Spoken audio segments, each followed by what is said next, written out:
India TV YouTube channel को subscribe करें और बेल आइकन दबाएं। कोरोना पर महाराष्ट्र से बड़ी खबर आ रही है। हम वो खबर आपको बताएं उससे पहले इंडिया टीवी के दर्शकों को बता दें कि अब से थोड़ी देर बाद इंडिया टीवी के मुख्यमंत्री सम्मेलन में देखिए रात 8 बजे उत्तर प्रदेश के मुख्यमंत्री योगी आदित्यनाथ एक्सक्लूसिव, रात 8:30 बजे दिल्ली के मुख्यमंत्री अरविंद केजरीवाल एक्सक्लूसिव और रात 9 बजे देश के स्वास्थ्य मंत्री डॉक्टर हर्षवर्धन एक्सक्लूसिव। वहीं रात 9:30 बजे मध्य प्रदेश के सीएम शिवराज सिंह चौहान हमारे साथ होंगे। इंडिया टीवी पर आप लगातार देख रहे हैं स्वास्थ्य सम्मेलन। महाराष्ट्र से बड़ी खबर इस वक्त आ रही है, यहां लॉकडाउन लगेगा या नहीं इसका फैसला बुधवार को होगा। कल 11 बजे सीएम उद्धव ठाकरे और उप मुख्यमंत्री अजीत पवार बैठक करेंगे, जिसके बाद सीएम ठाकरे 1-2 दिनों में अलग अलग विभागों के साथ चर्चा करेंगे। कैबिनेट सबसे रिव्यू लेने के बाद ही महाराष्ट्र में लॉकडाउन पर कोई फैसला लिया जा सकता है। और बता दें आपको महाराष्ट्र में सीएम ठाकरे की टेंशन क्यों हाई है, इसकी वजह हम आपको बताते हैं। आज मुंबई में कोरोना के 9,989 नए मामले सामने आए हैं। मुंबई में एक दिन में 58 लोगों की कोरोना की वजह से मौत हुई है। मुंबई में कोरोना से अब तक मौत का आंकड़ा 12,000 के पार पहुंच चुका है। और मुंबई में 2 घंटे तक महाराष्ट्र के मुख्यमंत्री उद्धव ठाकरे और टास्क फोर्स के बीच कोरोना को लेकर अहम बैठक हुई। इस मीटिंग में लॉकडाउन को लेकर काफी लंबी चर्चा भी चली। महाराष्ट्र के हालात ऐसे हैं कि लॉकडाउन लगाना पड़ सकता है। महाराष्ट्र में कोरोना कैसे बेकाबू हुआ और अब कोरोना को कैसे कंट्रोल किया जाएगा, इस पर बात करने के लिए हमारे साथ इस वक्त मौजूद हैं महाराष्ट्र के कैबिनेट मंत्री अशोक चव्हाण साहब। सर, बहुत बहुत स्वागत है आपका इंडिया टीवी पर। पहले तो आपसे यही जानना चाहेंगे कि महाराष्ट्र के तमाम शहरों में फिलहाल नाइट कर्फ्यू लगा हुआ है, क्या आपकी सरकार लॉकडाउन का भी ऐलान कर सकती है? जो भी करना जरूरी है वो करेंगे। आप पहली बात समझ लीजिए, लॉकडाउन के बगैर करना है तो बताइए। कोरोना के रोकने के लिए जो भी करने की आवश्यकता है, लोगों की जान बचाना जरूरी है, लोगों को इस बीमारी से बाहर निकालना है और इसके लिए जो भी सुझाव आते हैं, सोल्यूशन निकल सकता है, वो करने के लिए हमारी तैयारी है।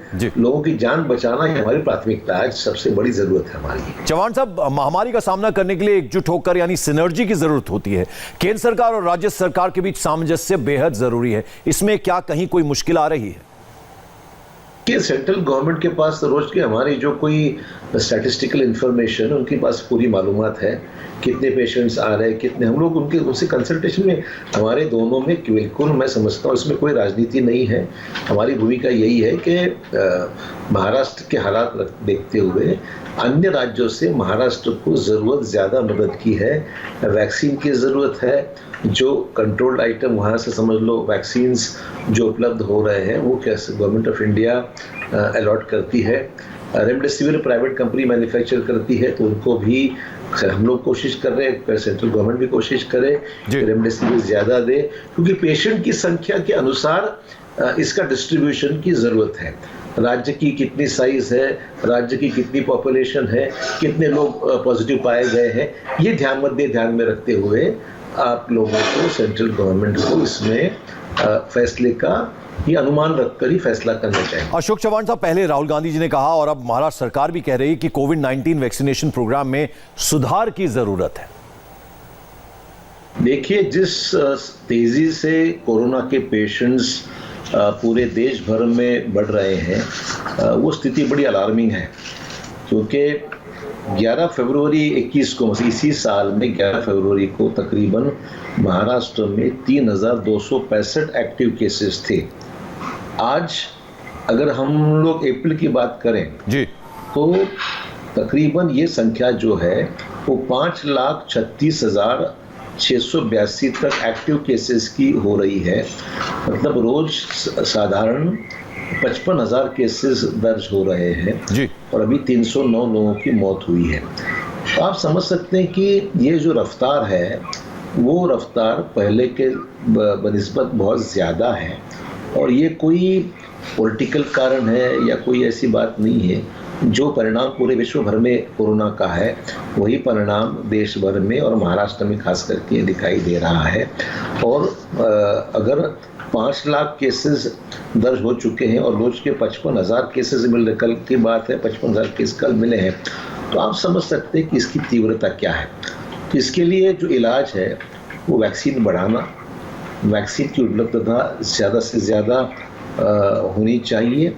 और साथ ही साथ महाराष्ट्र में जो हमारी RT-PCR जांच है या कोविड सेंटर्स है, हाँ। या जो ऑक्सीजन बेड्स है, ये भी हमने बहुत पहले के बनिस्बत जो मार्च 2020 में थी, आज 2021 में वो बहुत ज़्यादा बढ़ोतरी उसमें हमने की है। तो सवाल ऐसा है कि जिस रफ्तार से ये सब हो रहा है, उस रफ्तार को उसको कैचअप करना, ये बड़ा चैलेंज, अपने आप में एक बड़ा चैलेंज है, ऐसे मैं समझता हूँ। सर, आपकी सरकार के हेल्थ मिनिस्टर हैं, कह रहे हैं कि महाराष्ट्र 12 करोड़ की आबादी वाला राज्य है। गुजरात की आबादी महाराष्ट्र से आधी है, 6 करोड़। फिर भी गुजरात को ज्यादा वैक्सीन मिल रही है, जबकि केंद्र का कहना है कि वैक्सीन की वेस्टेज बहुत हुई है। किसकी बात पर यकीन करें? कौन सच बोल रहा है सर? देखिए, ऐसा कि किसी को, मुझे बताइए किसको शौक है वैक्सीन को वेस्ट करने का? मुझको बात समझ नहीं आ रही है। ये दवाई है ना, ये कोई दवाई पी तो नहीं रहा है। दवाई कोई वेस्ट तो कैसे करेगा? जो शरीर की जो ज़रूरत है उसके अनुसार ही डॉक्टर देंगे। महाराष्ट्र के डॉक्टर्स काफ़ी एक्सपर्ट है, उनके ऊपर पूरा जनता का भरोसा है, और मुझे लगता नहीं है कि कोई वेस्टेज की कोई सीरियस समस्या है करके। पर आपको ये समझना चाहिए कि महाराष्ट्र की जो पॉपुलेशन है, जो पॉजिटिव केसेस है, और पूरे, मैं कहूँगा सिर्फ महाराष्ट्र ही नहीं, देश भर में जितने भी पॉजिटिव केसेस है, वो उसको ध्यान में रखते ही सभी देशों के राज्यों का बंटवारा होना चाहिए। और एवरेज रेट महाराष्ट्र का जो है वो मैं समझता हूँ उसको ध्यान में रखते हुए वेस्टेज कहीं हो रहा है, ऐसा मुझे लगता नहीं है। वो जो भी होगा वो कम से कम होगा, और कोई जानबूझ के तो क्यों वेस्ट करेगा? चौहान साहब, पिछले साल एक तस्वीर ने बहुत परेशान किया। महाराष्ट्र से मजदूरों का पलायन एक बार फिर शुरू हो चुका है। इससे इंडस्ट्री प्रभावित हो रही है, फिल्म इंडस्ट्री को भी नुकसान हुआ है। पलायन करने वालों को आप कैसे समझाएंगे, और महाराष्ट्र सरकार इस चैलेंज से निपटने की कैसे तैयारी कर रही है? कि पिछले बार प्रधानमंत्री जी ने अचानक कहा था कि आज रात से, कोई समय दिया ही नहीं था, अचानक लॉकडाउन अनाउंस कर दिया। मुख्यमंत्री जी हमारे, देखिए, कल वीसी ली है, उससे पर 2 दिन से सभी संगठनों को विश्वास में लिया है, सबसे पूछ रहे हैं कि भाई क्या करना चाहिए, क्योंकि सवाल एक दोनों तरफ चैलेंजिंग है। एक तरफ है कि हम कोरोना को रोकें, और दूसरी तरफ है कि इकोनॉमी को स्टेबलाइज जो आज हुई है थोड़ी बहुत, उसको हम लोग गिरने ना दें। लोगों की तनख्वाह है, लोगों के जो सैलरीज देना है, लोगों की जो गरीब लोगों का जो प्रॉब्लम है, रोज की डेली वेजेस है, तो ये सब एक तरफ वो चैलेंज है, और दूसरी तरफ कोरोना की चैलेंज है। इसलिए सबको विश्वास, मुख्यमंत्री ने कहा कि मुझे 2-3 दिन में ये फैसला करना है, मतलब क्लियर सिग्नल है, मैं जो भी करूंगा ये 2-3 दिन के बाद ही करूंगा। और सभी विपक्ष को भी कल ऑन बोर्ड लिया है। सभी जो स्टेक होल्डर्स है, फिल्म इंडस्ट्री है, एजुकेशन है, बिजनेस है, ये सभी ट्रेडर्स हैं। तो ये जो कोई फैसला अचानक करना बड़ा मुश्किल हो जाता है। प्रधानमंत्री नरेंद्र मोदी ने कहा कि पिछली बार की तुलना में, पिछले साल की तुलना में इस बार अनुभव है, संसाधन भी है, हम हर चुनौती से निपटने में सक्षम साबित होंगे। जिस तरह से महाराष्ट्र में कोरोना की डेंजरस वेव चल रही है, अभी महाराष्ट्र इससे निपटने में कहां खड़ा है? महाराष्ट्र तो मैंने कहा ना, सबसे बड़ी चुनौती है। आज महाराष्ट्र में हम लोगों ने ये चैलेंज को निपटने के लिए, आप देखेंगे कि RT-PCR सबसे ज़्यादा हमने लगभग 523, जो मार्च 2020 में सिर्फ एक ही हमारी टेस्टिंग लैब थी, आज 523 है। कोविड सेंटर्स जो 2020 में 2665 थे, आज 4065 है। जो बेड्स थी वो 2020 में 3,36,000 थी, 3,61,000 है। ऑक्सीजन बेड्स जो है 42,000 से 62,000 तक गई है। ICU की जो बेड्स है वो 11,000 से 20,000 तक गई है।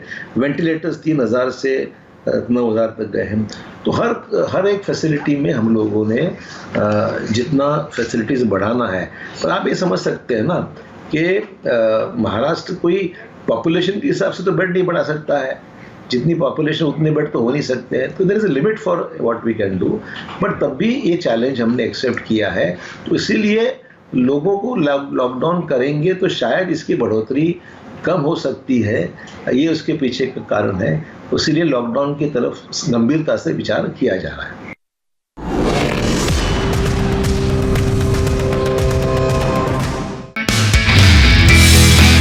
नमस्ते, मैं हूं मीनाक्षी। मीनाक्षी जोशी। वीडियो और खबरों से अपडेट रहने के लिए India TV YouTube channel subscribe करें, बेल आइकन दबाना ना भूलें। जुड़े रहें इंडिया टीवी के साथ।